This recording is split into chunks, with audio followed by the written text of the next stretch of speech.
En este tema 3 de etapas de potencia, un elemento clave es el transistor. Y utilizamos de ejemplo el transistor bipolar, el BJT, el cual estamos utilizando esta configuración, que es la NPN, como regla mnemotécnica, la flecha no penetra, y tenemos el PNP, que sería, vale, vamos a hacerlo, os lo dibujo así para que quede igual de orientado que el otro, ¿vale? Y en este caso es que la flecha penetra en el transistor, ¿vale? Bien, este es el emisor donde está la flecha y este es el colector. Las diferencias que aquí la tensión base emisor, ¿vale? Si esto es la base, esto es el emisor y esto es el colector, ¿vale? Este es el colector y este es el emisor. Los cambios son que la tensión aquí es base emisor, es positiva, y aquí es emisor base, la que es positiva. Entonces basta con cambiar. En lugar de mantener esto, darle la vuelta, ¿vale? Y así seguís trabajando con valores positivos. Y la corriente, pues en lugar de ir del colector hacia el emisor, pues en este caso va del emisor hacia el colector, ¿vale? Entonces, dificultades para pasar de uno a otro en principio no hay, ¿vale? Bien, yo voy a explicar ahora 4 generalidades importantes del transistor, ¿vale? Para que entendamos cómo funciona.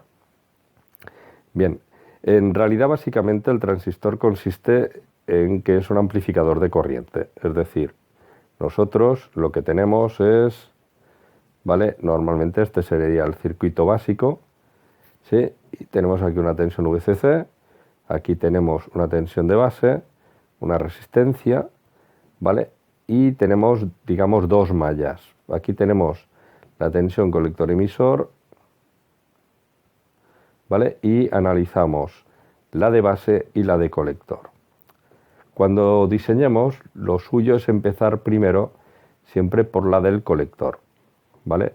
Porque nosotros vamos a querer una determinada corriente de colector. Entonces, como eso es lo que nos va a interesar, pues empezaremos planteando que la tensión de colector es igual a la corriente colector que baja por aquí, ¿vale? Con lo cual tengo la corriente colector por la resistencia de colector más la tensión colector-emisor, ¿vale? Bien. Por otro lado, tenemos una segunda malla, que es la malla de base, del circuito de base, donde tenemos que la tensión de base será igual. En este caso, ¿vale? La corriente de base es esta es la corriente colector, vamos a poner subíndices. Tenemos la corriente de base por la resistencia de base, que es esta de aquí. Aquí no lo hemos indicado, esta es la resistencia colector, ¿vale? Y más, aquí hay una caída de tensión, que es más la tensión base-emisor que va a haber en la unión PN entre base y emisor, ¿vale? Y tenemos estas 2 expresiones, una para el colector y otra para la base. ¿Cuál es la idea del transistor? La idea es que los transistores cumplen que la corriente colector es beta veces la corriente de base. Podéis ver el vídeo de Learn Engineering, ¿vale? Donde os explican cómo es el transistor. Está en inglés y la tienen traducida también. Y allí veréis por qué lo que conseguimos es esto, ¿vale? Esta es la zona de funcionamiento que utilizamos para amplificar, ¿vale? En este caso, ¿vale? Pues sencillamente se va manteniendo esta relación, ¿sí? ¿Qué ocurre?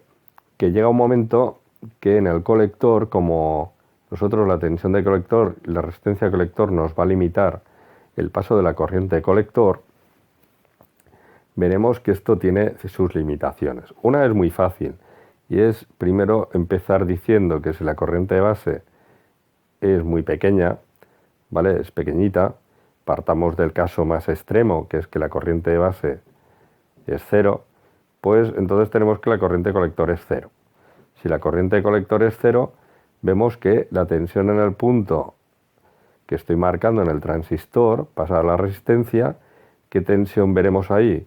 Hombre, ahí la tensión colector-emisor será prácticamente, bueno, prácticamente no, será la tensión VCC que nosotros ponemos. En ese caso decimos que el transistor está en corte. Y luego, si vamos aumentando la corriente, segundo, la corriente de base va aumentando y la corriente de colector puede ir creciendo, ¿vale? Imaginaros que en la ecuación de colector tenemos, ¿vale? Pues una tensión de colector que vale 10, una corriente de colector, aquí por una resistencia vamos a poner una resistencia de 100, más una tensión de colector emisor, que veremos que se rige por una figura. ¿Qué ocurre? Fijaros que esta corriente, valga lo que valga esto, ¿vale? A medida que va creciendo, si esto se aproxima a 10, cuando se aproxima a 10, porque la corriente colector es beta veces la corriente de base, ¿vale? Ya digo, fijaros que no me fijo en lo que vale el colector emisor, ¿vale? Esto será un valor de tensión que irá apareciendo y veréis que tienen diferentes valores, puede ser muy grande o no. Pero básicamente es que a medida que la corriente colector va creciendo, bueno, empecemos por una corriente colector pequeñita, sería 0, pues la tensión del colector es grande, pero este valor, ¿vale? Si la corriente colector crece, la VCE va disminuyendo en esta fórmula. De manera que si este término de aquí acabara siendo 10, el colector emisor sería 0. ¿Vale? En ese caso, luego, por mucho que yo quisiera, la corriente colector no podría ser más grande, ¿vale? Porque el transistor no dejara. Bien, esa zona se dice que es la zona de saturación, ¿vale? Y lo vamos a ver sobre una figura, para entender lo mismo, ¿vale? Vamos a volver a esto, pero lo vamos a ver sobre la gráfica que caracteriza el transistor.